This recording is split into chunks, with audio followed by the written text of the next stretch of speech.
Ceci est un livre audio autogénéré par Google. Philippe Lagayette. L'art de parler franc. Philippe Lagayette traverse simplement la scène, de la banque à la caisse. Toujours grand commis de l'État, toujours au cœur des systèmes financiers, cette fois en gestionnaire d'un pactole de quelques 1600 milliards de francs, soit davantage que le budget de l'État. Et tel qu'on le connaît, l'homme en est sûrement très satisfait.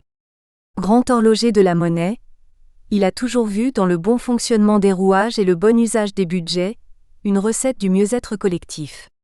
D'où sa complicité et son intimité politique avec Jacques Delors, dont il a été le directeur de cabinet au ministère de l'Économie et des Finances, et dont il reste un ami inconditionnel. L'itinéraire de Lagayette, inspecteur général des Finances, 49 ans, emprunte la voie royale, fils d'officier, Polytechnique, l'ENA. Il en sort major d'une promo Robespierre, sans doute juste au lendemain de mai 68, pour son surnom l'incorruptible, devant des condisciples restés amis, Attali, Lacharrière, Schweitzer, Séguin. En ce temps-là, on se remet en cause et on offre la crème de l'école d'administration aux ministères sociaux. Lagayette se retrouve ainsi impliqué dans la loi d'orientation de l'éducation nationale, avant de rejoindre quand même les finances, où il deviendra sous-directeur au Trésor. Il rencontre Delors en 1975 à Échange et Projet, alors le plus éclectique des clubs de réflexion et de proposition à gauche. Un coup de foudre. Lagayette manifeste d'ailleurs la même conviction que Delors à se réclamer d'une gauche profonde, pour plus de solidarité, plus de justice sociale, par davantage de concertation. Mais Lagayette, lui, n'a jamais adhéré au PS faute de croire à son programme économique. Un libéralisme de gauche lui convient, dès lors qu'il donne des rôles clés à l'État et au marché. Il a repoussé quelques travaux d'approche d'amis, pour entrer dans un cabinet ministériel avant 1981. Et cette année-là, il a préféré Delors à Mauroy. On se ressemble, dit-il volontiers du président de la Commission européenne. Il ne biaise jamais avec les faits, et cherche toujours à améliorer des situations. En fait, Lagayette porte plus haut que sa Légion d'honneur la fierté d'avoir participé à la révolution des esprits pour la désindexation, d'avoir concouru à une alchimie sociale délicate, qui a permis de pratiquer ensuite la désinflation compétitive.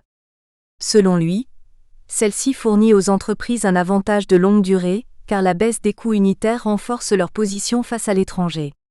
D'aucuns lui reprochent pourtant d'être vraiment trop strict, trop monétariste. Mais lui s'accroche bec et ongle à un franc fort. La dévaluation ne sert à rien puisque l'inflation vient aussitôt manger le surplus de compétitivité que procure le changement de parité, expliquait-il dans une interview à Libération.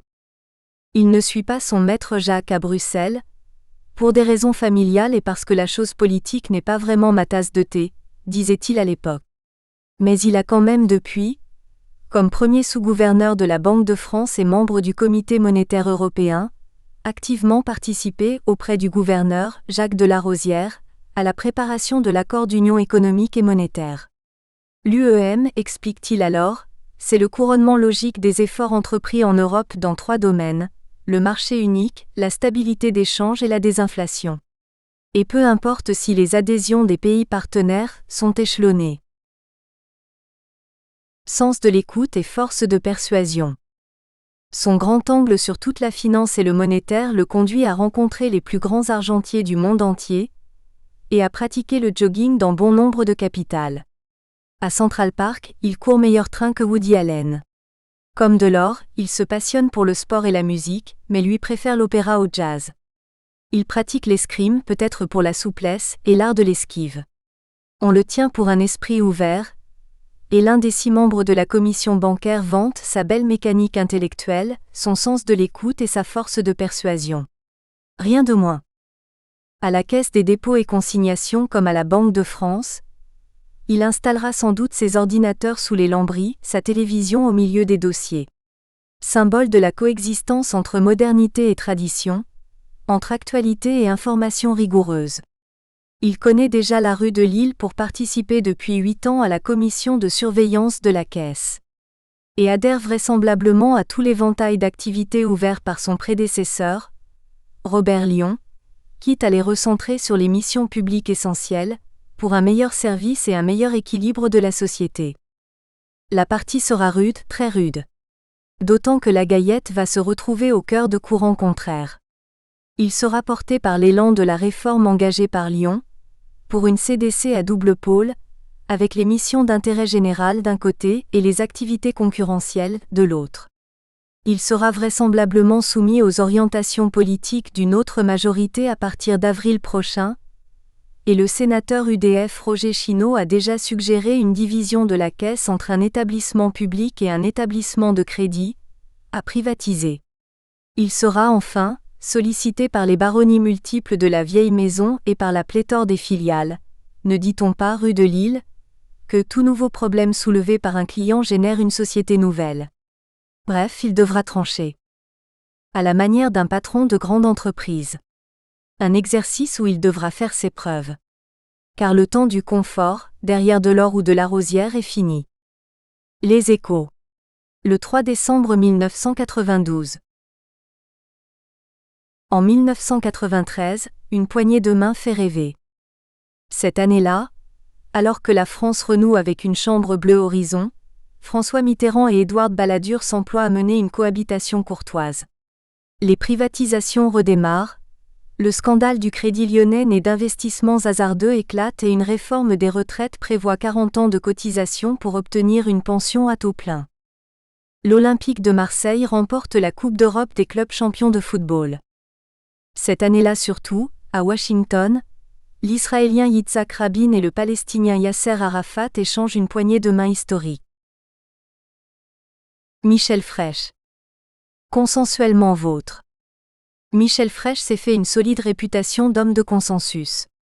Il y a 2 mois, les banquiers du conseil de l'AFB ont d'ailleurs été unanimes à le porter à la présidence de leur association, les clans dépassant ainsi leurs oppositions antérieures. Déjà, il y a 11 ans, de tous les présidents de banques nationalisées installés par la gauche, il avait été le premier nommé, en dépit de son appartenance antérieure au cabinet de Debré aux finances et de Pompidou à l'Élysée. L'homme, 63 ans, qui se veut attentif et actif, n'est assurément ni escarpin ni godillot. Il pratique une parole mesurée et sans effet de manche, il a l'air madré et l'œil champagne, sa région d'origine.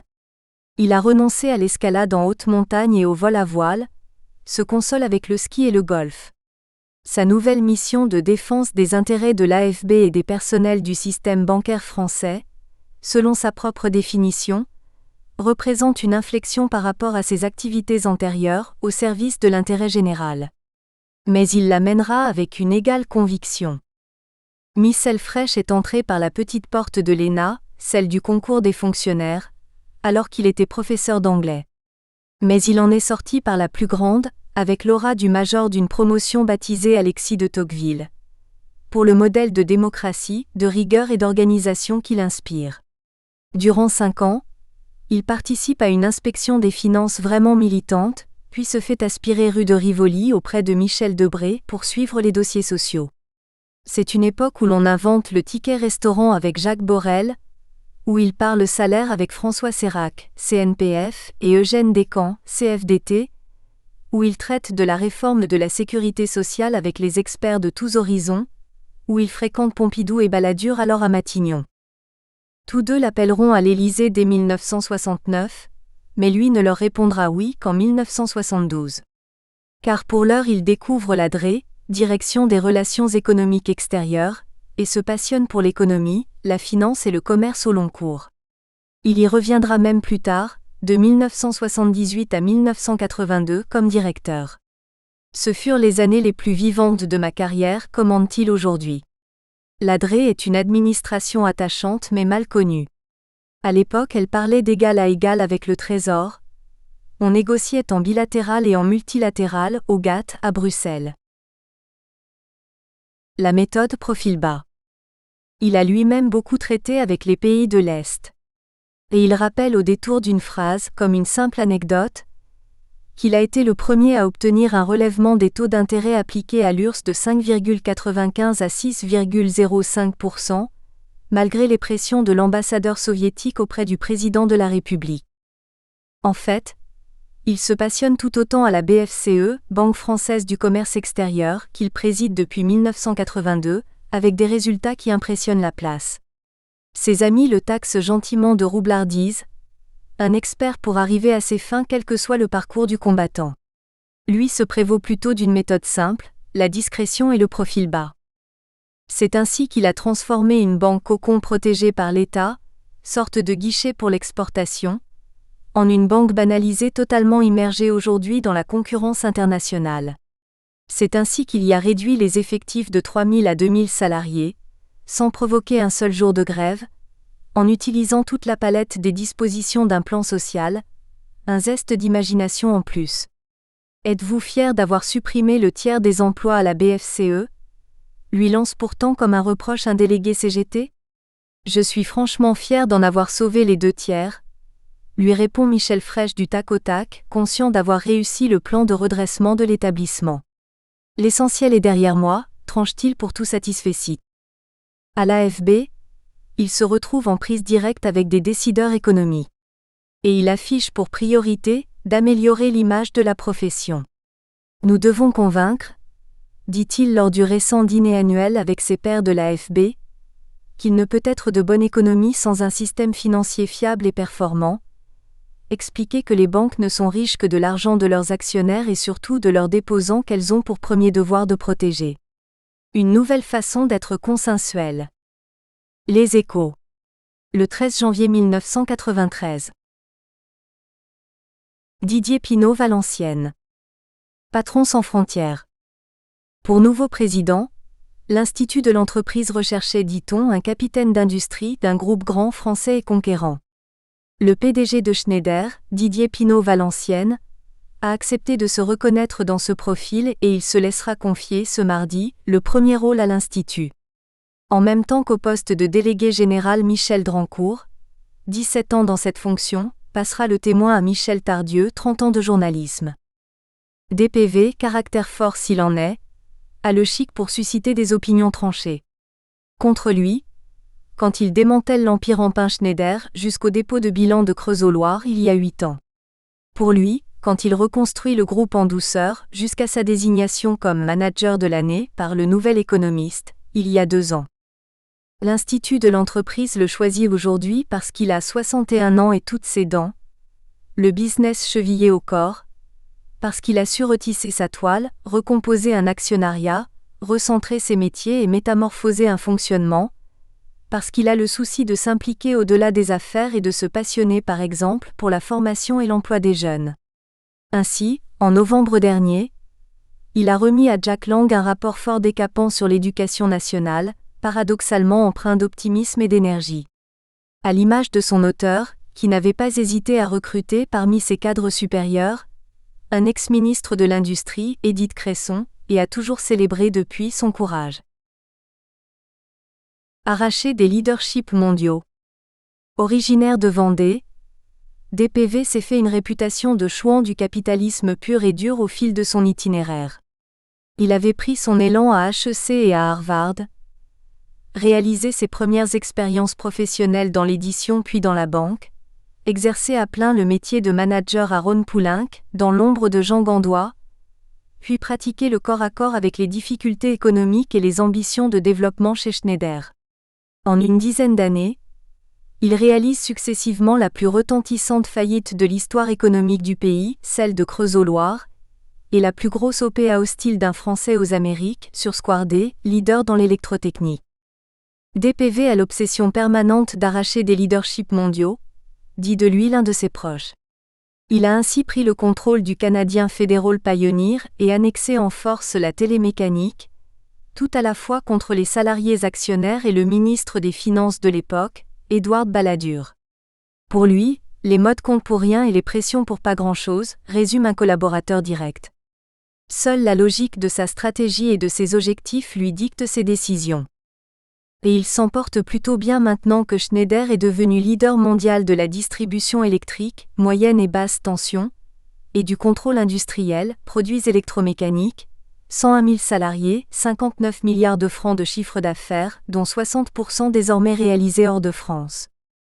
Pour autant, Didier Pineau Valenciennes n'apprécie guère qu'on le cantonne au seul rôle d'industriel, même bon, ou de financier, même avisé. Je suis industriel de métier, reconnaît-il. C'est la voie qui en France conduit au pouvoir dans l'entreprise, alors qu'il en existe bien d'autres en Allemagne, aux États-Unis et ailleurs. Mais aux commandes de toute collectivité, il est devenu essentiel de se comporter aussi en humaniste et de suivre voire d'anticiper toutes les évolutions. Son joker favori, l'imagination.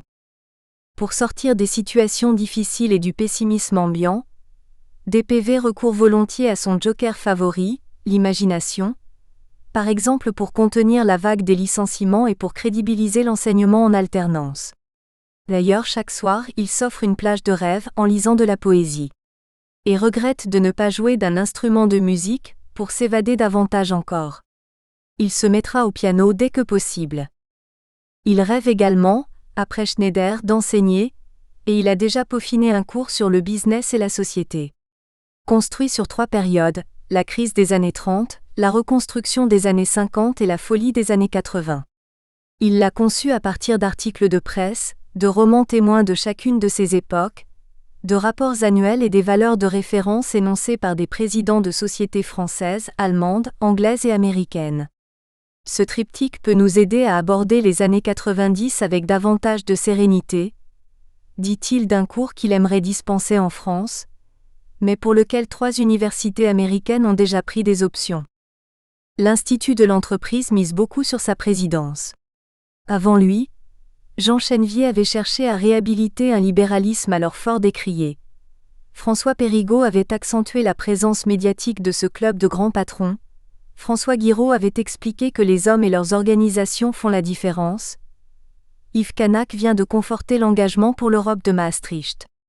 Il revient peut-être à Didier Pineau-Valenciennes de communiquer sa lucidité stratégique et sa mobilité intellectuelle. Les Échos. Le 26 janvier 1993. Édouard Balladur. Les délices de la distinction. On l'appelait « Monsieur le ministre d'État ». Une formule plutôt pompeuse, où chacun mettait de la complaisance, obligé ou amusé selon les cas. Lui se délectait de cet hommage dû à son rang et à sa personne, que nul autre dans la République ne portait mieux que lui. L'État y trouvait son compte et lui sa distinction. Désormais, on l'appellera « Monsieur le Premier ministre ». Il en rêvait. Par la grâce des électeurs, de Jacques Chirac et de François Mitterrand, c'est fait depuis hier à 20h04. Le nouveau Premier ministre porte beau, parleront et gouvernera au centre, comme la plupart des impétrants de Matignon. L'ancien et le nouveau, Pierre et Édouard, ont en commun l'amour de soi et le goût du franc stable, mais des racines aux antipodes et des pragmatismes bien différents, de terrain pour l'un et d'idées pour l'autre. La Ve République a imposé une frontière entre eux. La 4e aurait peut-être permis des passerelles, car il se situe à l'écart de toute idéologie abstraite. Seulement voilà, l'un se projette en Mendès France et Mitterrand inconditionnellement, et l'autre en De Gaulle et Pompidou passionnément. À 63 ans, Édouard Balladur revient donc à Matignon, où il avait fait ses premiers pas en politique, de 1964 à 1968, appelé par François-Xavier Ortoli au cabinet de Georges Pompidou. Des années passionnantes, où une petite équipe de conseillers triés sur le volet, 15 seulement, font bloc autour du Premier ministre. Lui gère le social tout seul. Avec, parmi ses petits protégés, un jeune secrétaire d'État affecté à l'emploi, nommé Chirac. La fameuse ordonnance du général sur la participation, c'est lui. Et il en est fier, car c'est la marque indélébile de sa sensibilité sociale. N'a-t-il pas, il y a 6 ans, osé faire une profession de foi étonnante à travers le titre de l'un de ses livres ? Je crois en l'homme plus qu'en l'État. Le pragmatisme au service des grands principes. Édouard Balladur est né à Smyrne en Turquie, d'un père banquier. Il a débarqué au lycée Thiers de Marseille et a structuré sa personnalité au contact de livres d'histoire et de littérature contemporaine, des romanciers américains en particulier, un fan de John Dos Passos. Bien entendu, il a réussi l'ENA, accompli son service militaire à 2 pas d'Alger, officier parmi les spahis. Déjà, le pragmatisme se met au service des grands principes. Il parle Montesquieu mais il pense De Gaulle. L'intransigeance des pieds noirs le choque, la grandeur de la France le pénètre, l'injustice dans laquelle sont laissés les musulmans le navre. De cette époque, Édouard Balladur est les excès et les extrêmes. L'ultralibéralisme le hérisse. Bien souvent il a souri du jusqu'au boutisme d'un Madelin. L'extrême droite le révulse, il n'en dit mot. Balladur se vante volontiers de n'agresser personne et préfère mépriser en silence. Il ne gaspille nulle énergie à détester les gens. Il lisse sa parole, équilibre ses phrases, sucre ses mots, recentre les débats. Il ne se lasse pas d'être poli et ponctuel. En fait, une maladie, alors qu'il était jeune, lui a appris à se maîtriser en tout et pour tout, explique l'un de ses amis qui en fait un homme sensible et sincère. Le regard de l'amitié voit sûrement juste, mais il manque souvent de champ. Car il y a deux Balladur, que seul distingue la lumière de l'œil. Un œil noir, tantôt caramel, tantôt ébène. Le premier séduit, brille, jouit, raille, le second glace. Il est capable d'humour au 4e degré et de subtilité délicieuse, mais aussi de distance et d'épitaphe, dès qu'on le blesse ou le déçoit. L'œil devient ébène si Giscard d'Estaing traverse la conversation. Et du temps de Rivoli, nombre de ses collaborateurs vis-à-vis desquels il était très exigeant, ont subi ce regard cassant, sans appel. Les journalistes ont pourtant en mémoire un homme timide, lors de ses premiers points de presse, le front nappé d'anxiété sous les sunlights. Il excellait alors au fleuret, cet art de faire mouche avec une pointe arrondie.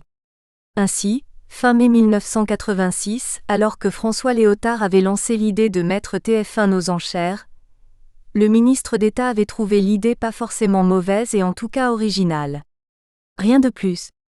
Si ce n'est, hors question 10 minutes plus tard cette affirmation péremptoire, TF1 doit être calqué sur le droit commun de la privatisation. Exit donc l'idée Léo. L'œil balladurien redevient caramel quand on parle de lui, quand on évoque ses livres et qu'on le cite. Ah, je ne me souvenais pas avoir écrit quelque chose d'aussi bien, dit-il avec un naturel confondant. L'homme à la plume souple et recherchée, la parole équilibrée et sans aspérité. Mademoiselle, dit-il à l'hôtesse de l'avion, je prendrai volontiers un thé pas trop léger, mais veillez s'il vous plaît à ce qu'il ne soit pas trop fort. Un tel morceau choisi vaut mieux que caricature, la réalité peut dépasser la fiction. Difficile à classer. Édouard Balladur met un glaçon dans son champagne pour que ce soit moins acide, et des gants pour tenir son journal, seul au fond de sa safrane noire. J'ai la hantise des mains propres, confe-t-il. Il garde sa large cravate même à Deauville et Chamonix, ses lieux de détente familiale. Et tient son Havane les doigts en V, en bon gaulliste. Balladur est difficile à classer. Un intellectuel sûrement. Un dandy, un hédoniste vertueux sans doute. Un politique antipoliticien par nature, un marieur de Bourbon et de Marianne épris de la noblesse de la République. Conseiller d'État en 1957, il passe 7 ans plus tard au monde politique parmi les technocrates de Matignon. L'ennui commençait à me gagner, explique-t-il aujourd'hui, et j'avais envie de changer de vie. Il emprunte les arcanes du pouvoir à pas de chat, mais se laisse surprendre par les événements de mai 68. Il s'en est expliqué dans un livre, L'Arbre de mai. Il éprouve un coup de foudre pour Georges Pompidou, habile, capable, courageux, obstiné. Après De Gaulle, personne depuis un demi-siècle n'a marqué autant notre histoire que le fit Georges Pompidou. Il l'accompagnera bien sûr à l'Élysée, et deviendra même secrétaire général de la présidence de la République. Tout passe entre ses mains, car Pompidou a très efficacement centralisé la République. Il est le conseiller de toutes les fidélités et de toutes les loyautés, jusqu'à tenir les rênes à la place d'un président affaibli par la maladie, et à s'interposer dans les bisbilles entre le clan Garot-Juillet et celui de la bande à Jobert. À la mort de Pompidou, on le prie de quitter l'Élysée, avant que Giscard arrive.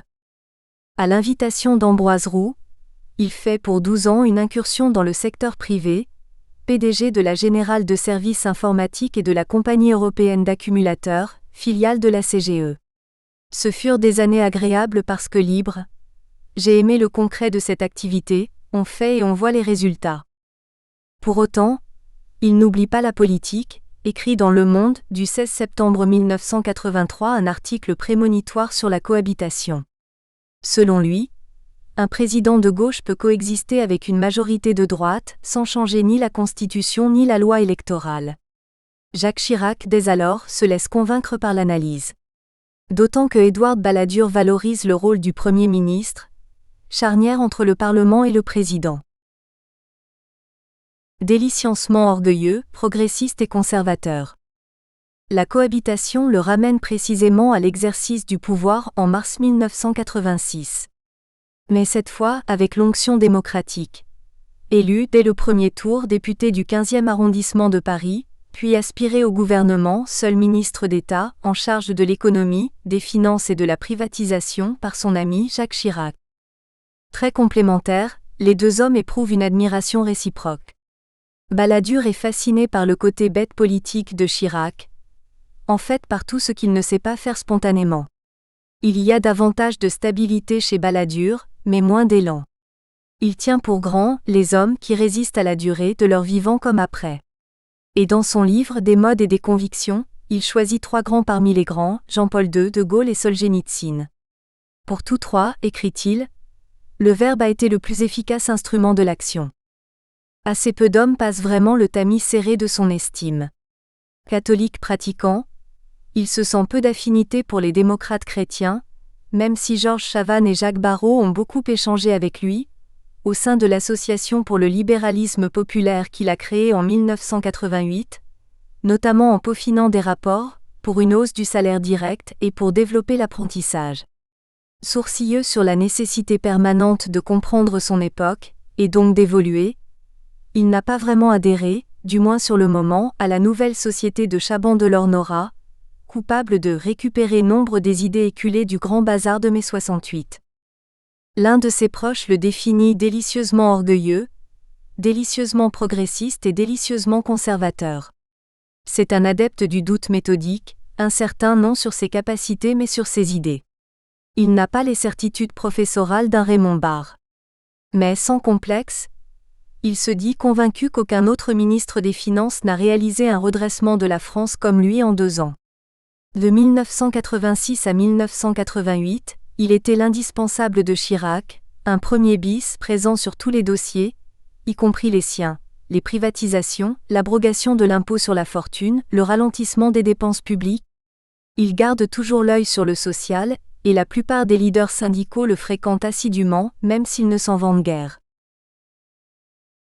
L'adepte d'un changement lent. Il a horreur de ce qui ne bouge pas, mais regrette que la France n'évolue qu'avec de feu partout, rapporte l'un de ses ex-collaborateurs. Il veut que cela change lentement, d'autant que cela coûte moins cher économiquement et socialement. Il se réclame d'un gaullisme défini comme patriotisme, pragmatisme, humanisme et apologie de la politique. Il a laissé à Juppé et à Pons le soin de gérer, pour le RPR, les accords politiques préélectoraux des dernières législatives. Lui a préféré gérer le consensus de l'UDF. Il a beaucoup reçu Méhaignerie et Alfandéry. Il n'a pas lésiné, bien qu'agoraphobe sur les coups de main donnés aux candidats RPR, même au poulain de Pasqua. J'aime rendre service, commande-t-il l'œil caramel. Dans sa circonscription, il a rallié dès le 21 mars 58% des suffrages après une campagne tranquille.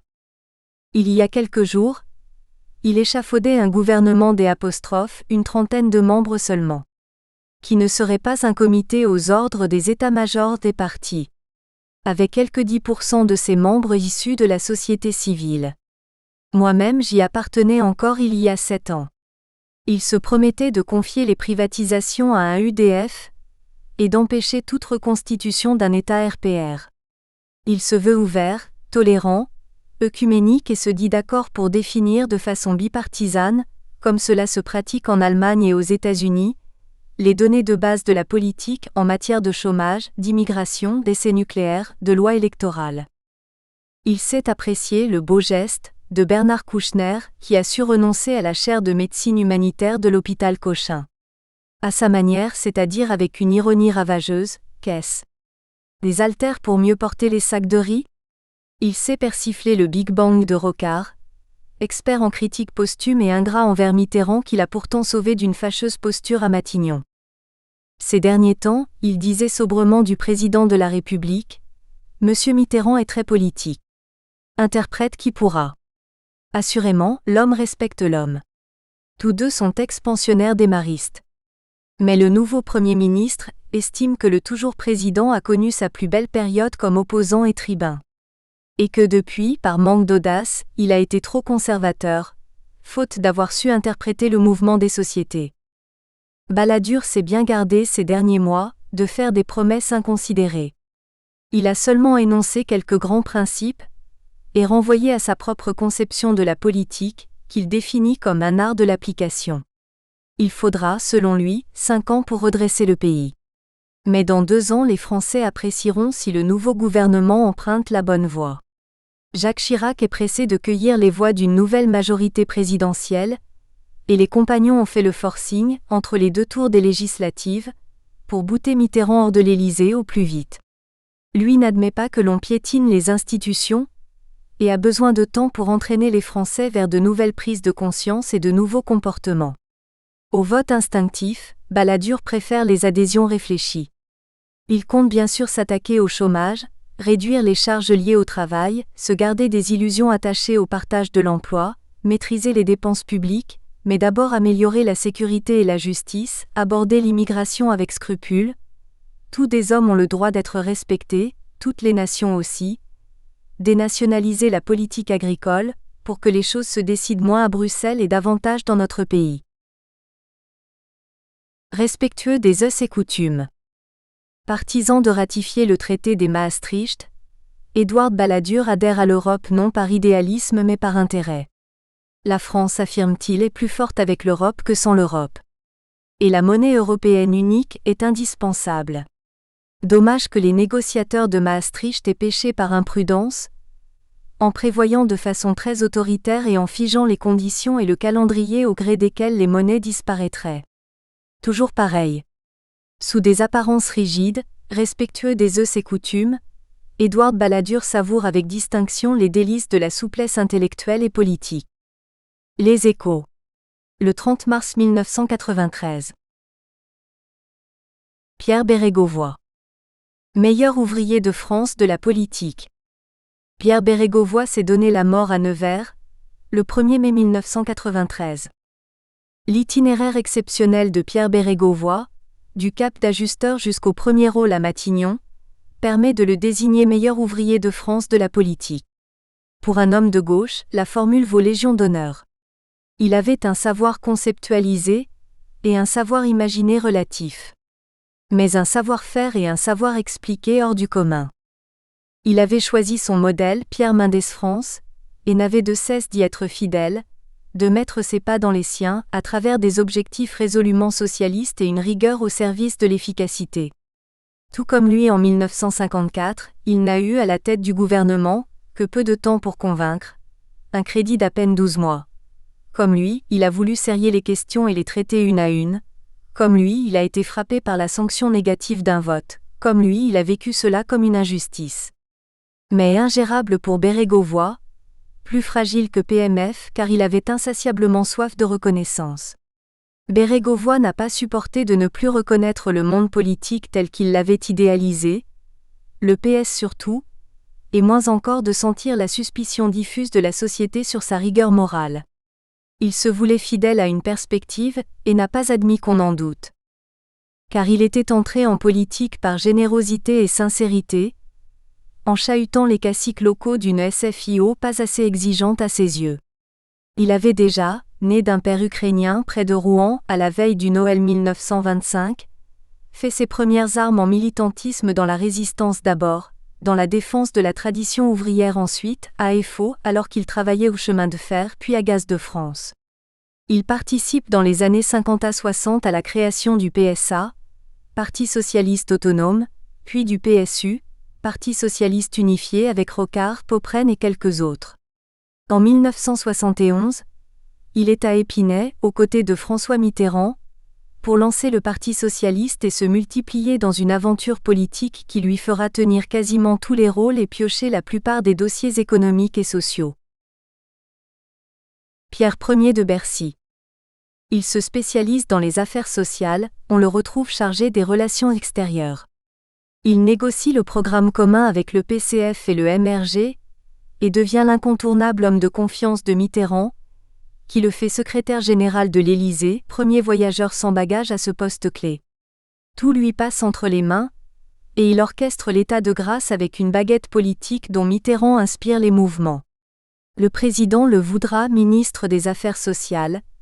Il ira en 1982, maire de Nevers, il y courra en 1983, ministre des Finances, il assumera en 1984. Directeur de la campagne électorale, il réussira en 1988 sans obtenir davantage alors que de rempiler aux finances. Mais avec un titre ronflant inspiré par ses amis, Pierre Ier de Bercy. Il se fait dans ce poste une réputation de Poincaré des années 80 et de Pinet de gauche qui le ravit plus qu'à moitié. Au risque de se laisser aller à quelque autosuffisance, ses détracteurs, surtout à gauche, ne se privent pas de le railler en coulisses. D'autant qu'il devient alors, contre toute attente, le chouchou des patrons, le bon vent de la bourse, le chantre de la désinflation compétitive. En fait, Bérégovoy se fait une très belle image dans tous les milieux qu'il fréquente. On aime sa simplicité dans la Nièvre, son art d'être grand-père et d'en parler, on apprécie sa fidélité sociale dans les milieux syndicaux, son autorité bonhomme au G7. Et pourtant, Mitterrand tarde à lui confier le gouvernement. Il lui préfère la jeunesse de Fabius, la cote dans les sondages de Rocard, la féminité de Cresson. Bérégovoy aura le sentiment d'être arrivé trop tard au poste de commandement pour pouvoir redresser la situation de l'économie française. Pas si mal portante que cela, comparée à celle des autres pays européens, répétait-il pourtant de meeting en meeting lors de la dernière campagne législative.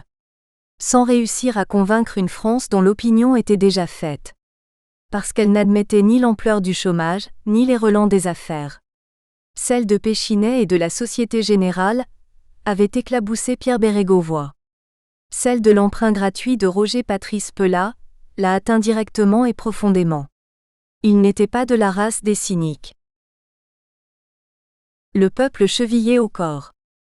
Il laisse l'image d'un bûcheur, matinal et austère, pédagogue des dossiers les plus ardus, avec la passion de convaincre, d'un sensible, plutôt pudique dans ses démonstrations amicales, toujours mesuré dans l'expression de ses analyses, du plus pragmatique et du plus libéral des leaders de la gauche. Inébranlable dans ses convictions, mais souple dans ses options. Il préférait le poids du bon sens à la rigidité des principes, quitte à changer d'avis et à prendre l'opinion à contre-pied. Il avait ainsi prêché la sortie du front du SME en 1982, avant de devenir le champion, toutes catégories politiques confondues, du Francfort. Élevé dans la foi de gauche, il a lui-même commencé à libérer les prix industriels. Adepte de la rigueur, il a desserré le budget au vu de la courte victoire de Maastricht pour tenter en vain de rassurer un électorat inquiet. Bérégovoy avait le peuple chevillé au corps, attentif à ses émotions. Quand il affirmait avoir le cuir tanné par 40 ans de vie publique, c'était politiquement vrai, humainement faux. Sans doute a-t-il conçu son dernier geste, un 1er mai, comme celui d'un homme d'honneur. Les Échos. Le 3 mai 1993. Edmond Alfandéry. Un prof à Bercy. Edmond Alfandéry, 49 ans, fait tellement partie du paysage économico-politique qu'on a du mal à l'imaginer en néophyte d'un ministère. Seulement voilà, en 1986, il pourfendait la cohabitation contre Balladur, et Barre saluait l'intelligence et le courage du piège, un livre au titre choc où Alfandéry estimait impossible de mener à bien en 2 ans les réformes de fond nécessaires et craignait que Mitterrand n'en tirât sa réélection. À l'époque, il avait d'ailleurs refusé 3 Marocains. Les affaires européennes, le commerce et la consommation. Cette fois, il a accepté de se mouiller en cohabitation, en dépit de l'échéance de 1995, car selon lui, il n'existe plus de risque de rebond pour Mitterrand ni pour les socialistes abasourdis par les législatives. Et il le fait d'autant plus facilement que depuis 5 ans, il a cheminé avec Balladur, y compris sur les sentiers politiquement minés, entre centristes et RPR, de la construction européenne et de l'union économique et monétaire. Les 2 hommes témoignent, chacun à sa façon, d'un charme discret de la politique, quasi scientifique et toujours tolérant. Issu d'un grand-père entomologiste et d'un père directeur d'une gazette apicole, entraîné à la passion de l'économie politique par le professeur Barr, qui l'a poussé jusqu'aux universités de Chicago et de Berkeley, Edmond Alfandéry arrive bardé de références aux fêtes de Bercy, dont le bureau est traîné naguère par Bérégovoy. Tous deux s'appréciaient. En pleine affaire de la Société Générale, à l'Assemblée nationale, l'ex-premier ministre avait fait passer un billet à Alfandéry. « Merci de ne pas craindre de me serrer la main. » C'était un écorché vif, commente aujourd'hui le nouveau ministre de l'économie qui, le soir du 1er mai, dès son retour du G7 à Washington, est allé discrètement au Val-de-Grâce s'incliner devant le corps du maire de Nevers. Pétulance et mesure. Dans son bureau, ce lieu habité par le souvenir, Alfandéry tranche par son effervescence permanente, physique et intellectuelle. Ce Provençal émigré en Anjou a une pétulance toute méridionale, mais des mots pesés au trébuchet. En bon péripatéticien adepte d'Aristote, il irrigue son cerveau en marchant de la vue sur scène aux sculptures contemporaines de Garel et Yankelevitchi. Son imagination court devant. Il procède par intuition qu'il teste sans cesse auprès de ses collaborateurs. Jusque tard dans la nuit, les accouchements des textes sur ses projets de loi sur la Banque de France et les privatisations ont souvent dépassé les 2 heures du matin. Alfandéry explore rarement le contenu du mot vacances et il a, dit-on, un seul hobby, l'économie politique, discipline où il est. Nicolas Sarkozy. L'enfant d'Édouard. On lui avait demandé de trouver, en un mois, 20 milliards d'économies dans le budget et il y est parvenu. On aurait exigé le double en moitié moins de temps, il aurait probablement aussi bien réussi. Dès lors que Monsieur le Premier ministre, comme il répète respectueusement à longueur d'interministériel, l'apostrophe eût souhaité. Sarkozy est le scout de Balladur, toujours prêt. Et le Premier ministre l'apprécie ainsi, lui qui déteste quémander et adore que l'on anticipe ses attentes. Il apprécie aussi sa fougue, son habileté, sa capacité de travail, sa jeunesse. Son jeune âge plutôt. Car Nicolas Sarkozy, 38 ans, le Benjamin du gouvernement, ne brandit pas des idées neuves ni une imagination contestataire. Il assure le relais de valeurs éprouvées, liftées sous une parole moderne. Sarkozy tranche agréablement sur la classe politique, car il a l'ambition nue, l'appétit exprimé. Débarrassé de la langue de bois, il se jette sur les hors-d'œuvre, fait honneur aux plats de résistance et rêve tout haut du dessert. Un gourmand de douceur, ce Sarko comme Balladur. Sa vie est habitée par des pères. Celui du sang venait de Hongrie, d'où il avait fui le communisme à 19 ans, accroché sous un wagon. Sa mère l'a élevé, bourgeoisement, après avoir repris des études pour devenir avocate. Et puis 4 grands hommes l'ont, selon son expression, façonné. Achille Peretti, à qui il a succédé comme maire de Neuilly avec la complicité active de Jean-Marc Verne, lui a appris la gestion communale. Charles Pasqua, qui l'a doublé à Neuilly, lui a appris la politique, encore que l'apprenti précise élégamment qu'il n'a pas tout retenu, en tout cas ni le cynisme ni le goût du secret. Jacques Chirac lui a appris la force pour dompter les événements, et Édouard Balladur, la maîtrise de soi et la capacité à se renforcer sous les attaques. Il en conclut sobrement qu'avec de tels professeurs il n'est vraiment pas difficile d'être bon élève. Sarkozy avait commencé tôt ses classes politiques. À 19 ans, il distribuait des tracts pour Jacques Chaban-Delmas aux sorties de métro. À la fac de droit de Paris-Nanterre, il arborait ses convictions gaullistes. Brice Hortefeux, son actuel chef de cabinet, l'a rencontré lors d'un meeting où il était le meilleur à la tribune, le plus enthousiaste, où déjà il rejetait la fatalité, préférait les tempéraments au programme. Ce jeune homme pressé d'arriver, avocat dans le civil, gravira 4 à 4 la pyramide du pouvoir sans louper la moindre marche. Conseiller municipal de Neuilly à 21 ans, délégué des jeunes du RPR à 25, maire à 28, député à 33, secrétaire général adjoint du RPR à 35, ministre du budget, le poste qu'il voulait aujourd'hui et porte-parole du gouvernement en plus. Au fil de cette ascension, il a aidé Chirac dans ses tentatives présidentielles et cru à ses rebonds. Il a soutenu Balladur alors qu'on lui attribuait l'échec de la première cohabitation. Il a lancé les très médiatiques États généraux de l'opposition, avec Alain Madelin. Bref, il s'est rendu indispensable pour ses pairs et les médias. Et en excellent homme de marketing, il a porté de micro en meeting le credo de la plateforme commune RPR-UDF. Un coup de pouce au placement à long terme, moins de déficit budgétaire, une moindre pression fiscale sur les entreprises et les particuliers. Il suscitait toujours la claque des compagnons quand il affirmait que la croissance, pas plus que le chômage, n'était une fatalité. Il a terminé la campagne des législatives bon pour un triple pontage, commente l'un de ses proches. Passionnément modéré. Stop, affirme Sarkozy. Je change. Hier pour exister, il fallait que je bouscule et que je parle. Aujourd'hui, honoré par la confiance du Premier ministre et conscient de mes responsabilités, j'opte pour la discrétion, tout occupé à faire mes preuves dans l'action. Au 5e étage de Bercy, l'homme s'habille gris-vieux, avec un visage amaigri, fatigué et triomphant de Bonaparte au pont d'Arcole, dans un décor empire anachronique.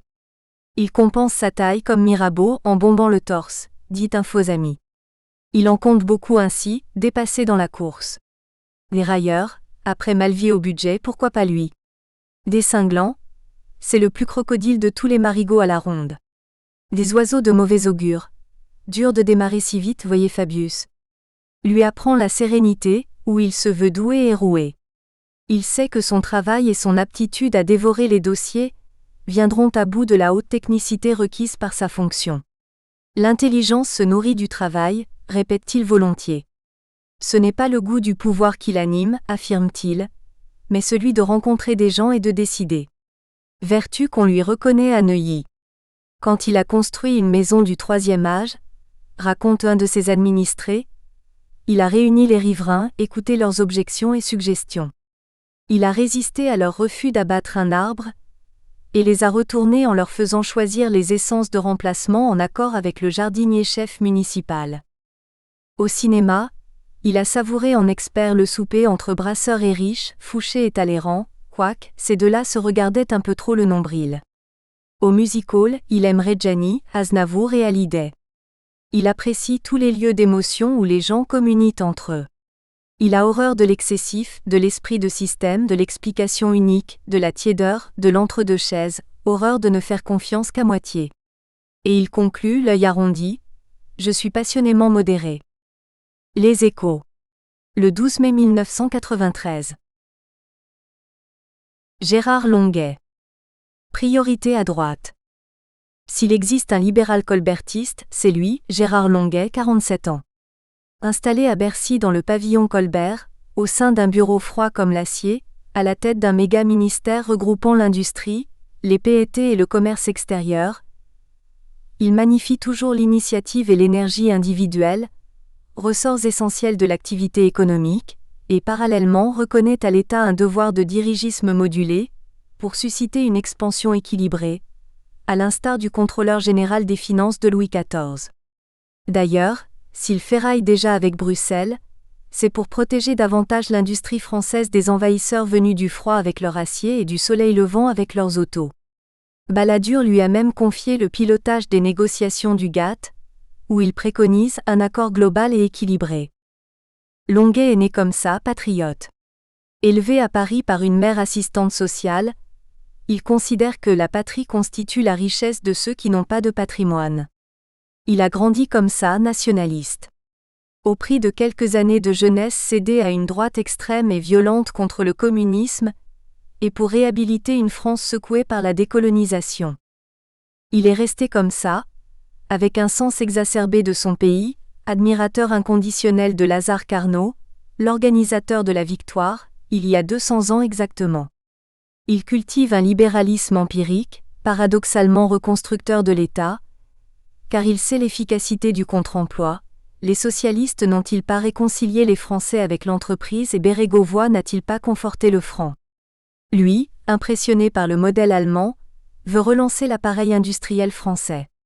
Il y a du Pompidou dans ses intentions, bien plus que du Madelin. Du Chirac dans ses comportements, bien plus que du Léotard. Ce Longuet est un bloc d'énergie. Le menton volontaire, le visage taillé à la serpe. Un activiste permanent qui préfère une soirée entre amis à un cinéma, car il peut, dit-il, infléchir les dialogues. Il apprend Peggy pour entraîner sa mémoire. Il lit Modiano pour la nostalgie, et se met à écouter de la musique classique pour se reposer, un peu. Il tient à sauver le dimanche et 3 soirs par semaine pour sa famille, sa femme et ses 4 filles. Longuet a l'humour froid, ravageur, pas toujours adroit, les colères soudaines, au vocabulaire incontrôlé. Sa sincérité est qualité et défaut à la fois, car on le dit incapable de dissimuler ses préventions. Il s'habille sans recherche excessive, comme s'il se voulait toujours prêt à céder à son hobby, le bricolage. Activité où il excelle. En 1981, rejeté de l'Assemblée nationale par la vague rose, il avait loué un hangar à la Nation pour construire tout seul un voilier de 9 mètres. Bien en amont, Gérard Longuet avait fait Sciences Po, puis l'ENA, promotion Rabelais, avec pour condisciples Fabius et Léotard, Philippe Jaffré et Élisabeth Huppert. Il fut sous-préfet au Champ dans l'Eure, puis en Picardie. Il eut 2 parrains corses pour entrer en politique, René Tomassini et Jacques Dominati. Il eut l'envie de devenir son propre patron, et se choisit alors en 1978 une circonscription ni au sud ni à l'ouest, SIC, et gagnable sur la gauche. Bar-le-Duc avait ce profil et paraissait d'autant plus prometteuse que les 3/4 du temps depuis un siècle, le député des lieux avait détenu un Marocain, Poincaré, Maginot, Jacquinot. Cette circonscription a aussi un fort tempérament. Elle a élu de la même façon Mitterrand et Longuet avec 55% des suffrages.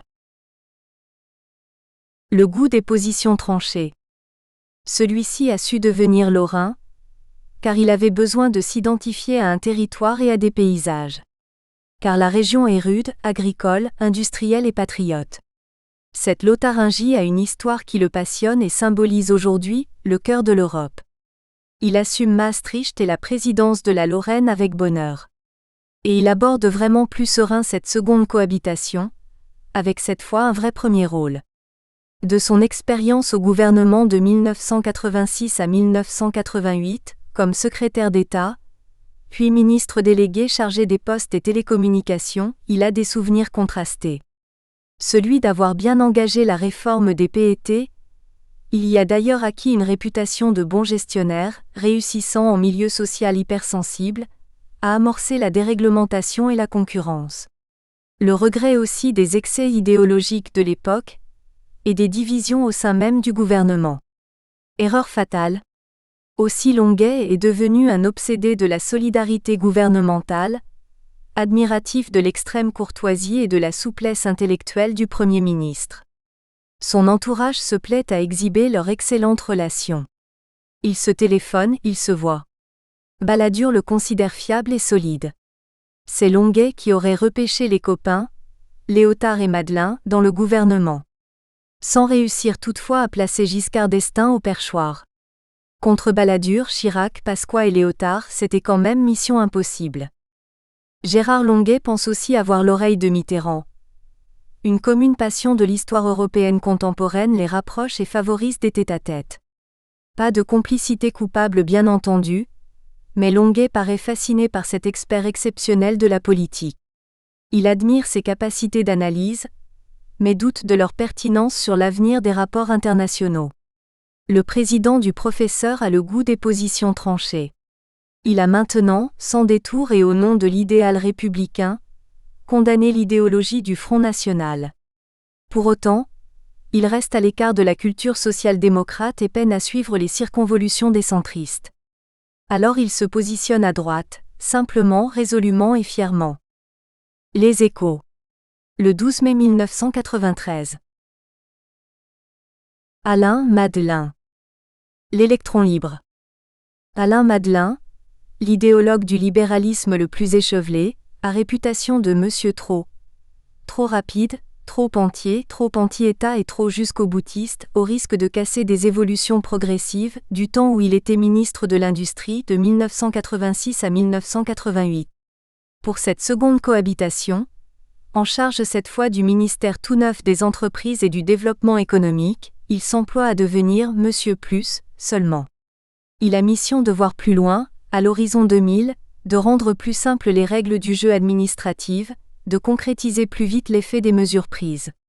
Il a bien failli verser dans la déprime quand le ministère de l'Emploi lui est passé sous le nez, mais il a tôt fait de rebondir et de proposer lui-même à Balladur, avec l'appui de l'ami Longuet, cette innovation sur mesure. Le voilà heureux. Signe extérieur de ce bonheur, il se vautre sur un fauteuil, les pieds sur un guéridon ou une chaise. Madelin déteste les contraintes bourgeoises et politiques. Il vit en électron libre, disponible pour qui plaira, Léotard, Giscard, et Balladur, qui l'embarrassent par des déclarations intempestives et anticonformistes. Ainsi, en janvier dernier, en pleine spéculation contre le franc, il avait, au terme d'une logique imparable à ses yeux, prôné un flottement du franc par rapport aux marques. Bonjour l'inflation de la spéculation. Alain Madelin, 47 ans, fonctionne comme ça depuis toujours. Un réseau de têtes chercheuses dans des entreprises et des instituts en France et ailleurs. Un gros carnet où il inscrit statistiques, raisonnements, expérimentations et idées neuves. Une pile de bouquins choisis sur catalogue pour chaque week-end, avec des valeurs sûres, Raymond Aron et Bertrand de Jouvenel. Une énergie au travail peu commune, et le goût de faire deux choses à la fois. Sur un seul sujet je me disperse. Deux m'obligent à me concentrer, affirme-t-il. Pour écrire, il préfère le brouhaha d'un bistrot au silence de son bureau. Comment on devient libéral? Jeune, Madelin avait milité à l'extrême droite, par anticommunisme lui aussi. On devient libéral quand on a été antitotalitaire ou totalitaire soi-même, dit-il aujourd'hui. La plus grande joie de sa vie fut la chute du mur de Berlin et sa plus grande surprise, de se retrouver un jour au Kremlin avec son ami Egor Gaïdar. Il a été avocat, au barreau de Paris. Battu au terme de sa première campagne électorale, en fief communiste, à Malakoff en 1973. Il est devenu député en 1978, à Redon, où il a sa maison de campagne. Il a décliné l'invitation des UDF nantais à briguer leur mairie, pour ne pas se laisser absorber par un métier à plein temps. Il est européen, ami de Václav Havel, président de l'association France-Corée. Vice-président du Parti républicain, il a co-organisé les États généraux de l'opposition et rédigé nombre de pages de la plateforme commune UDF-RPR. Transformateur d'idées en action. Aujourd'hui, il assume les rigueurs du plan de redressement du gouvernement. Quand vous remontez au vent, commande-t-il, il faut savoir tirer des bords tout en gardant le cap. Pour un peu, on y reconnaîtrait le parler vrai de Michel Rocard. Il estime avoir, au 101 de la rue de Grenelle, le ministère de l'initiative et des entreprenants, de ceux qui peuvent créer des emplois, non en leur donnant de l'argent, mais en cessant de leur en prendre. Je suis pour l'exploitation des plus capables au service du plus grand nombre. Dans une récente interview au Écho, il expliquait qu'il travaille pour développer de nouvelles formes de prestations de services, dans un autre cadre que celui de salarié, à un statut très simple d'entrepreneur ou de travailleur indépendant, rémunéré à la tâche dans un cadre contractuel. Il le répète à satiété, Balladur est avec lui sur toutes ces questions. Et lui apprécie bien sûr cette fonction de transformateur d'idées en action. Enfin, je peux être créatif, libéré de la gestion. Les Échos. Le 12 mai 1993. Hervé de Charette. À la recherche du centre. Hervé de Charette, le ministre du Logement, se situe beaucoup plus à gauche que son nom ne l'indique, c'est-à-dire au centre. Sa noble particule, attachée au même sang que celui d'un grand-oncle Chouan et fusillé à Nantes en 1796, il s'y habitue, sans que cela ne gâte sa fibre républicaine. Pour les 200 ans de la Révolution, il a d'ailleurs planté, aux grandes dames de bonnes âmes, un arbre de la liberté au cœur de la cité dont il est maire depuis 4 ans, Saint-Florent-le-Vieil, en Maine-et-Loire. Un parfum de Loire historique et de douceur angevine l'y attire chaque week-end, et c'est là que, ces derniers temps, pour la première fois de sa vie, il est devenu propriétaire d'une maison, une ancienne dépendance de l'abbaye. Premier du premier cercle de VGE. Hervé de Charette évolue au centre, mais en marge des centristes qu'il trouve torturés, un rien hypocrite. Il compte baptiser le tout neuf et très ennuyeux bâtiment de son ministère à la Défense du nom d'Eugène Claudius Petit, car cet ex-ministre de la Reconstruction et de l'Urbanisme fut un grand du centre. En 1974, il avait voté Chaban-Delmas, un gaulliste social, mais en 1976, il avait rallié Giscard d'Estaing pour conforter, le plus social que le président de la République prenait le risque d'introduire malgré son électorat. Depuis, les deux hommes sont restés proches. VGE a confié la délégation de ses clubs Perspectives et Réalité à de Charette, promu, à la mort de Michel Dornano, le premier du premier cercle de l'ex-président. Ses interventions publiques ont d'autant plus d'écho. Il s'est fait une réputation de pourfendeur zélé de tous les leaders socialistes. La dent prompte et dure à l'excès. Il estime que la France est trop souvent gouvernée avec décalage, trop à gauche ou trop à droite par rapport au point central de l'opinion publique. Ce qui bien sûr justifie la place de l'UDF comme grande force politique du centre. De Charette, 54 ans, a réussi HEC puis l'ENA, une école où selon lui l'on ne se fait pas d'amis, avant d'entrer au Conseil d'État, puis de prêter son concours à 4 ministres. À Georges Gorce aux affaires sociales, à Paul Dijoude à l'immigration, à Christian Belac au travail et à Jean-François Degnaud au commerce extérieur. Il a présidé l'Office national d'immigration, puis la Sonacotra, une entreprise qui gère un parc de 25 000 places de foyer pour immigrés. Il a eu quelque mal à trouver son assise politique régionale, d'autant qu'au sein du professeur, dont il était le délégué général, ses pairs, Blanc et Chinot notamment, ne lui ont guère fait de cadeaux. Mais il me fallait bien sortir de cet état d'apparatchik, dit-il. On n'est rien en politique si l'on n'est pas élu.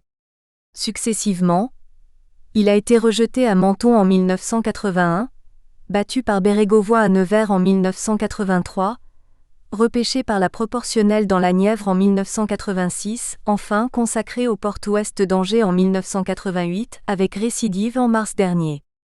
Les Pays de la Loire sont devenus son territoire de prédilection, et Nantes l'émeut particulièrement. Chacune des 2 cohabitations lui a offert un ministère qu'il apprécie, à l'usage. De 1986 à 1988, la fonction publique ne l'aurait guère inspiré si l'objectif était resté de jouer les pompiers pour prévenir les conflits sociaux. Il s'est en fait bâillonné à tenter de moderniser l'administration. Cette fois-ci, le logement le branche davantage encore, car il y a crise à surmonter. La souffrance le révolte, rapporte un proche. Dès son installation, il est allé rencontrer l'abbé Pierre à la maison de retraite des Mazes, à Estéville dans la Seine-Maritime, pour l'écouter. Stimuler l'accession sociale à la propriété. En bref, il veut aider les pauvres à se loger et les riches à investir, pour loger les pauvres. Il faut, dit-il, stimuler l'accession sociale à la propriété. Cette tendance, où le public s'étend de plus en plus au logement, il y a 4,5 millions de familles en HLM, quand la société se privatise, n'est pas bonne. Mais il craint que le ministère des Finances ne continue à résister à toute politique d'aide à l'accession, et regrette que Balladur n'y soit plus. Quand nous étions ensemble ministres de Chirac, nous n'avons pas une seule fois eu recours à l'arbitrage de Matignon. Nous avions toujours trouvé une solution en tête-à-tête. En bonne intelligence bien sûr. Les Échos. Le 12 mai 1993. Michel Giraud. L'angoisse de la page blanche. Pour un ministre surprise au travail, Michel Giraud apparaît déjà à l'aise dans ses dossiers. Regard neuf ne vaut pas handicap, et l'on sait des néophytes qui ont laissé leur nom rue de Grenelle, Jean Auroux par exemple. En la circonstance, Philippe Séguin, le titulaire du poste lors de la première cohabitation, l'a bien vite rassuré. Je lui avais téléphoné ma nomination illico, raconte Giraud, et même avoué mon angoisse face à la page blanche. Détrompe-toi, c'est un atout, avait tranché l'expert. Et depuis, Giraud baigne dans le travail, l'emploi et la formation professionnelle, aussi gaillard qu'un trimaran sur la ligne de départ d'un tour du monde. Prêt pour un nouveau défi. Au-delà du cap de Bonne-Espérance et du plan quinquennal pour l'emploi, il y aura moins de 3 millions de chômeurs. Giraud fonctionne ainsi de hasard en défi et de surprise en challenge. Cette fois-ci, il a dit oui, sur un simple coup de fil de Balladur, 32 secondes chrono. Spontanément, comme d'autres naguère ont répondu fiat. Car ces deux-là sont catholiques, gaullistes, jumeaux à 10 semaines près et complices. Giraud avait écrit des piles de notes pour Balladur au cours de ces 5 dernières années, sur le logement, l'équipement, l'aménagement du territoire, les transports. Il avait pour le futur premier, une expérience de terrain originale, mieux que le label de l'ENA, il avait l'expérience de la gestion locale et d'une immersion associative. Qui tient le terrain finit par gagner l'État, qui tient l'État sans se préoccuper du terrain perd les deux. Estime, un brin sentencieux, Michel Giraud, ex-maire du Perreux-sur-Marne, ex-vice-président du Conseil général du Val-de-Marne, ex-président de l'Association des maires de France, ex-animateur de chorale, toujours patron de PME et toujours président de la région Île-de-France.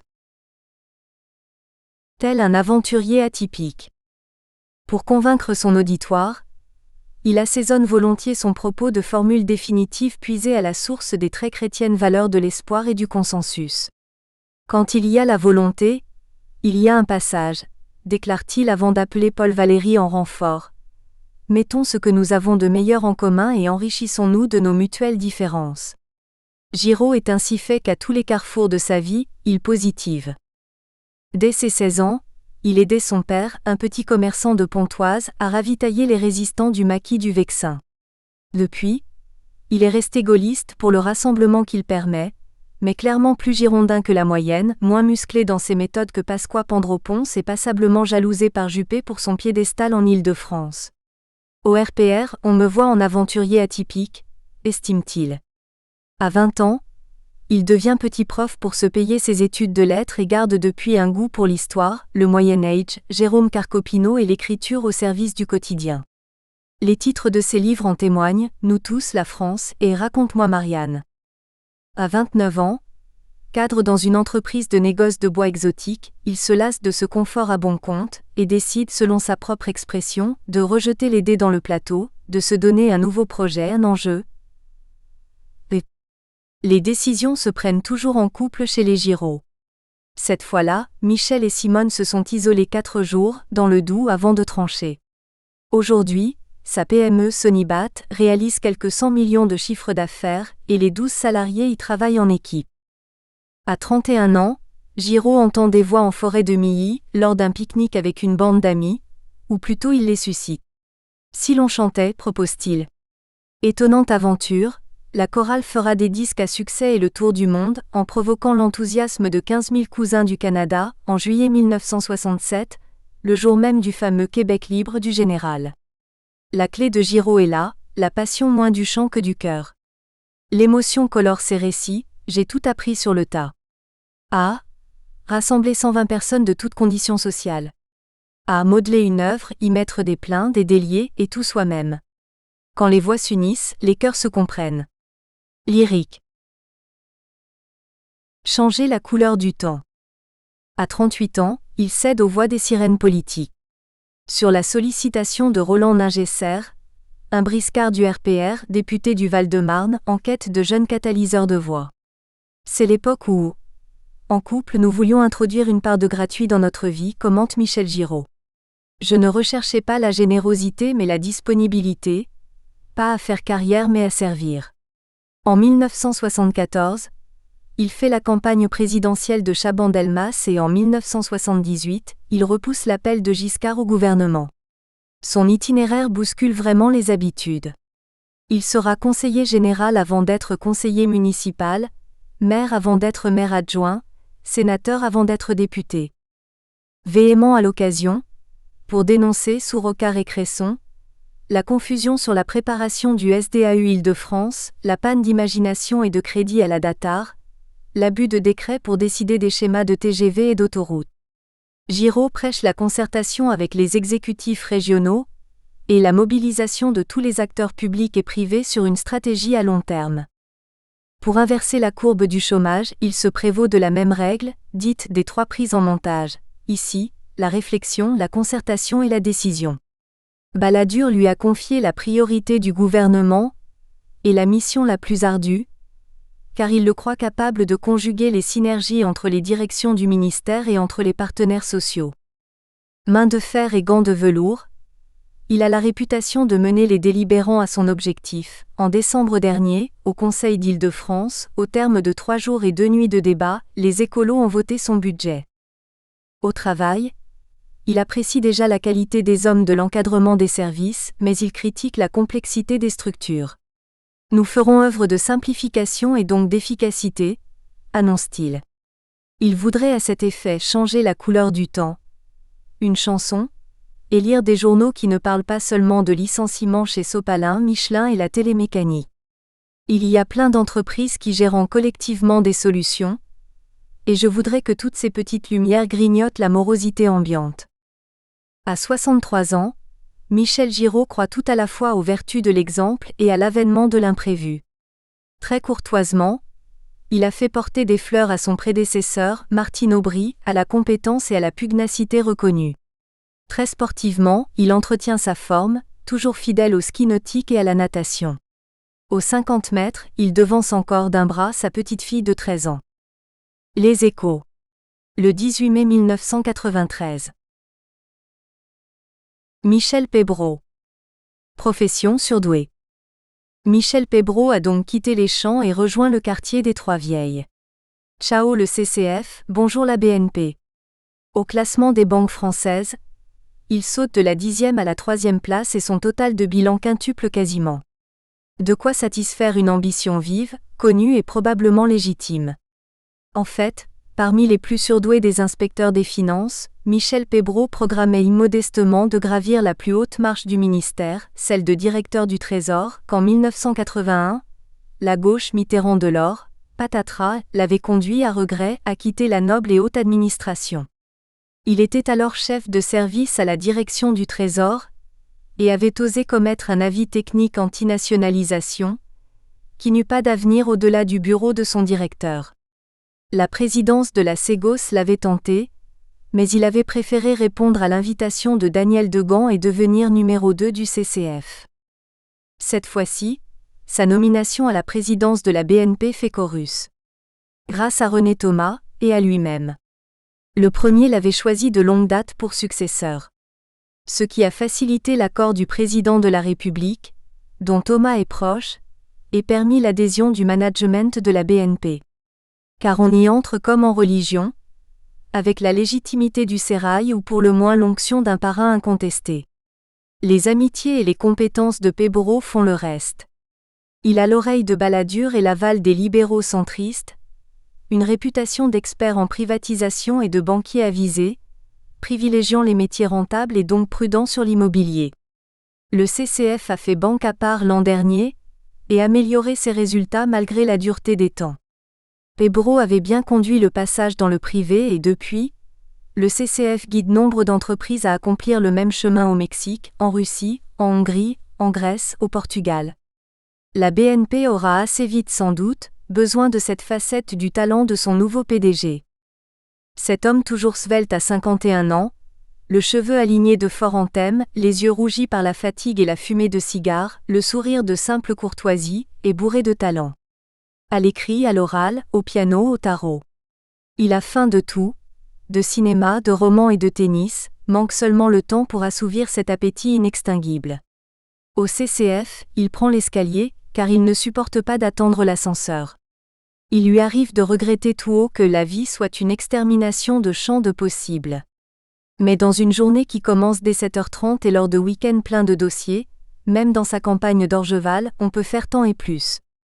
Pour son demi-siècle, ses collaborateurs directs lui avaient offert avec passablement d'humour, un arbre de bureau, un benjaminat, pour qu'il ait quand même un contact avec la nature, et une machine à sous, pour compenser son excès de rationalité.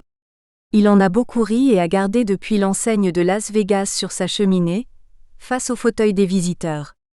Il a un rapport très conceptuel avec l'argent, jamais un sou en poche, toujours des schémas de faisabilité en tête. Pébrow se situe au top niveau de l'intelligentsia bancaire, capable de démonstrations circonstanciées et fulgurantes, de colère glaciale mais sans lendemain, d'émotions retenues aussi. Une seule fois au CCF, de mémoire de cadre, il a eu la voix nouée, la semaine dernière pour dire au revoir. Outre Pébrow banquier, il y a Pébrow prof. Il enseigne à Sciences Po la politique économique de la France des années 80, par goût du contact avec la génération suivante et pour rembourser à la société les études dont lui-même a BE accent aigu NE accent aigu FCIE accent aigu. Polytechnique, l'ENA promotion Marcel Proust, avec son ami Pierre Bilger. Il y a aussi Pébrow musique, compositeur éphémère, interprète de Mozart, Bach et Chopin, sensible au fond de symphonie qui emprunte son temps d'écriture. Il y a Pébrow journaliste, chroniqueur à Enjeux les Échos pour le plaisir de faire passer des explications, critique à la recherche pour le plaisir de lire des romans de science-fiction et de nourrir son imaginaire. Pour lui, l'au-delà commence avec Elaine MacDonald, Jacques Barbery et Orson Scott. Il y a Pébrow cinéma, naguère dévoreur de tous les films de la génération Truffaut-Godard, passionné de Buñuel et Bergman, friand de western, impatient de voir Isabelle Adjani dans Toxic Affair. Ex-membre de la commission de contrôle des films, ex-président de la commission d'aide sélective à la distribution du film. Le poids de ces mots. Ilia Pebro Tennis, facilement contestataire pour l'impact exact des balles sur la ligne blanche, par besoin de toujours gagner, rapporte un intime. Pebro frère, affectueux mais tellement différent du bouillant et incontrôlable Georges. Pebro membre de conseil d'administration, chez Lafarge Copé, à DMC, aux Galeries Lafayette, au CNRS. Pebro colloque qui parle toujours clair sur un maxi-éventail de sujets, et sans la moindre note. Pebro AFB, admiré et jalousé. À l'Association des banques, on le tient pour un excellent généraliste expert en tout domaine, mais on redoute le poids de ses mots et le choc de ses arguments, toujours rapides, toujours convaincants. Michel s'ingénie souvent à parler le premier, pour marquer la zone de combat et indiquer l'axe de la solution. Il y a eu, avant, Pebro Finance, successivement au four et au moulin, dans les directions aux affaires financières et monétaires et dans les cabinets de Giscard d'Estaing puis de Monory. VGE l'avait remarqué pour un rapport sur les crédits à l'exportation, et nommé conseiller technique, aux côtés de Jacques Calvet et de Claude-Pierre Brossolette. Il ne le suit pas à l'Élysée en 1974, même s'il tient VGE pour un homme d'État prestigieux, car il préfère poursuivre son ascension dans le sein des saints.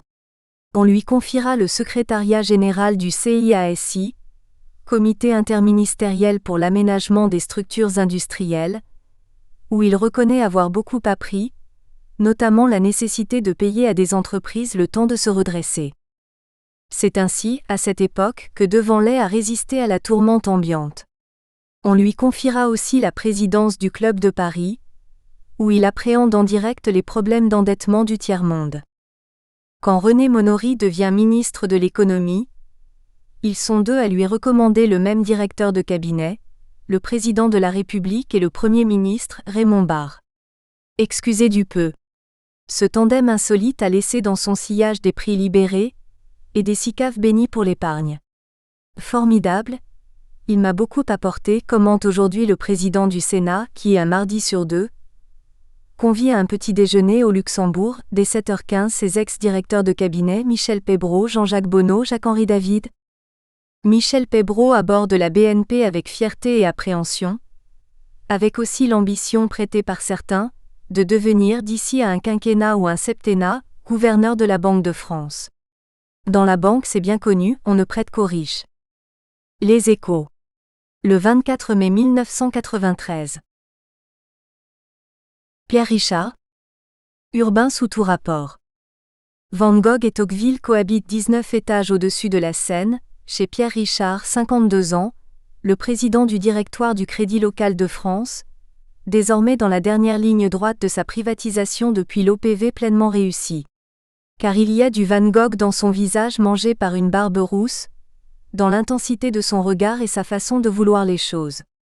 Il y a du Tocqueville dans son bureau, un portrait grande dimension, car il le tient pour le seul visionnaire des temps modernes et son maître en décentralisation. Il y a de l'écolo dans son look, et du grand commis de l'État dans son comportement. Il a conseillé au plus près, Giscard d'Estaing à l'Élysée puis défaire à l'intérieur.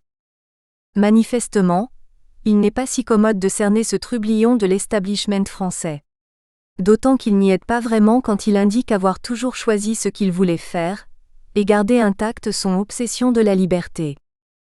Richard, c'est en tout cas une sincérité et 1000 compétences. Sincérité quand il se raconte. De famille modeste, père militaire, grand-père paysan, après un parcours au lycée Carnot de Dijon ponctué de tous les prix d'excellence de la 12e à Maths P, il a opté pour la grande école la moins chère, Polytechnique, car on y était logé, nourri et gratifié d'une solde. Sa barbe? Il l'a choisie au contact des architectes de Pennsylvanie, alors qu'il donnait un supplément d'archi à son diplôme des ponts et chaussées, pour au retour se distinguer des fonctionnaires gris. À saute-mouton avec les idées. Sa sincérité procède d'une rapidité d'expression qui ne laisse aucun espace au calcul. Il parle vite, marche vite, mange vite. Il joue à saute-mouton avec les idées. Au risque d'imprudence de langage, ainsi son appréciation sur la valeur de l'action CLF, lors d'une récente interview à Europe 1, a provoqué un mini-recul en bourse. Mais au bénéfice de formules à l'essai quoi, ainsi, dans l'élan d'une démonstration feu d'artifice, avait-il lancé à défaire, mais je suis plus socialiste que vous.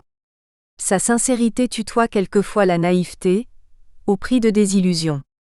Ainsi, en novembre dernier, s'était-il porté candidat au poste de numéro 1 de la Caisse des dépôts, où il était alors numéro 2, à l'étonnement du directeur général démissionnaire, Robert Lion. Ces deux-là ont toujours eu des rapports compliqués, du genre « je t'aime moi non plus ». Richard Cœur de Lion, ce n'est pas leur histoire. Un proche parle d'un Richard fasciné par le charisme de l'autre, et d'un Lion soupçonneux face à tout écart de conviction. Ce sont les compétences qui nourrissent l'ambition de Pierre Richard, et sa soif de leur reconnaissance. Le cours de l'action du CLF, déjà partiellement privatisé en 1991, a doublé en 18 mois, et pourtant les banquiers snobent quelque peu ce succès. Facile avec la garantie de l'État, peinard quand on prête à des clients vaccinés contre la faillite. Richard a fait ses preuves, et veut se mettre dans les conditions de convaincre. La Caisse des dépôts était un difficile mélange de complexité et d'évolution à gérer, il aime. La privatisation coupe le cordon ombilical avec l'État protecteur et permet de voler de ses propres ailes. Comme le commun des entrepreneurs, il préfère. Le CLF se fixe pour objectif de devenir Crédit Local d'Europe, avec 30% de son activité réalisée hors de l'Hexagone en l'an 2000. Il se passionne. Ce banquier des communes, le premier, se définit en régulateur des finances locales, nerf des bâtisseurs de lycées et pour reprendre sa propre image, le sourire en coin, carburant sans plomb du développement local. L'homme capitaliste du futur comme un éternel jeune homme, insatiable, jamais au bout de ses projets. Il émane de lui un feu permanent, dit un cadre. Exigeant avec lui, et avec ses collaborateurs. Il les épuise d'initiative ou s'en sépare par dépit, raconte un ex-proche, critique sur des pratiques inspirées de la place Beauvau où l'on balance les préfets sans état d'âme.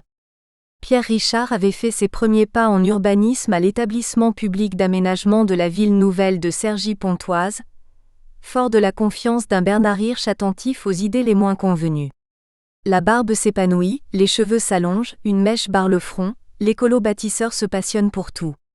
Y compris pour la grève de mai 1968, qu'il vit comme un temps de sincérité intense et une récréation pour repenser le monde. La passion de la décentralisation.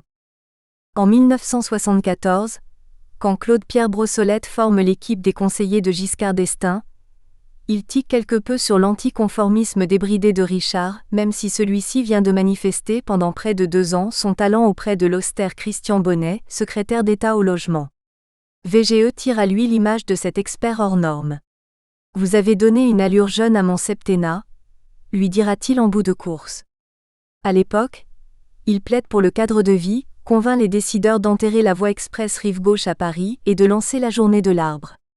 Il accompagne aussi le président en province, et lui écrit ses discours sur l'aménagement du territoire et la nécessaire décentralisation des pouvoirs. Il découvre des élus locaux pertinents, une diversité de situations camouflées par la logomachie parisienne, et en conclut qu'on ne gère bien qu'au plus près. Il y acquiert sous les lambris l'appellation de décentralisateur fou, et nourrit le désir de repasser aux actes. Il devient, avec l'amicale complicité de Jean-François Poncet, en 1978, directeur général des collectivités locales au ministère de l'Intérieur. Il y reste un peu sous la gauche. Defferre a beaucoup insisté et lui a accepté pour 1 an, pas davantage. Ils ont en commun la passion de la décentralisation. Et puis, fin 1982, Lyon l'aspire à la caisse. Richard prêche aujourd'hui encore l'aménagement du territoire. Il a été auditionné sur la question début mars, et même applaudi par les sénateurs. Il a lancé, dans Le Figaro, entre les 2 tours des récentes élections législatives, un brillant plaidoyer pour un grand ministère du territoire, fédérateur de directions dispersées.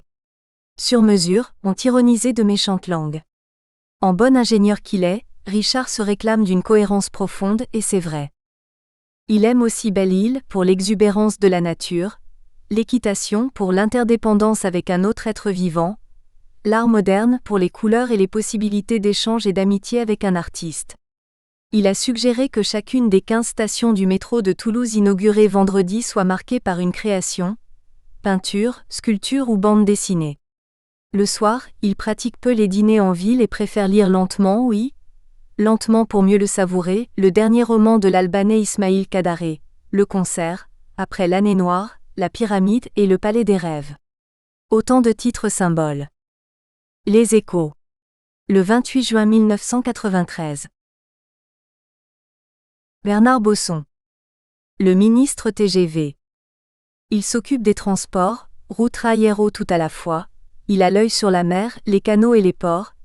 Il se préoccupe de l'équipement du pays en autoroutes, ponts et tunnels sous les montagnes. Le tourisme, c'est lui aussi. Quelques 127 000 fonctionnaires dépendent de lui et 330 000 salariés d'entreprises publiques ressortissent de sa tutelle. L'emploi le préoccupe assez pour qu'il reçoive aujourd'hui, sur la question, les 5 PDG poids lourds de son territoire. Pourtant, il a, plus que tout autre, amélioré la productivité des membres du gouvernement. Là où ils étaient 4, Bianco, Bellet, Jocelyn et Sarr, il assume seul, Bernard Bosson, 45 ans, grand comme un I majuscule, le poing levé au-dessus de toute l'équipe baladure. Chaleureux et enthousiaste, bosseur et convaincant. Le café croissant marque son premier rendez-vous de travail, dès 7h45, et son dernier dossier. Il ne le lâche pas avant 1h de la nuit. Je croyais bien avoir été ministre. Ironise ce pilote des collectivités locales puis des affaires européennes lors de la première cohabitation. J'étais ambassadeur, je suis décideur, cela à tout instant. Outre 10 milliards apportés par l'emprunt, il a déjà débloqué 5,5 milliards de travaux pour des autoroutes stoppées par les services de l'État. Ça demande de l'huile de coude et rien d'autre, commente sobrement cet avocat de formation. En fait, il a su contourner les chicanes de Bercy pour l'autoroute de la Maurienne. Il a recueilli l'aval de savants pour la coexistence des ours et du tunnel du Somport. Il a pris l'hélicoptère pour imaginer une cohabitation acceptable entre la 14 et la terrasse de Saint-Germain-en-Laye. Nous espérons que vous avez apprécié cet aperçu. Pour continuer à écouter ce livre audio sur Google Play Livres, utilisez le lien dans la description de la vidéo.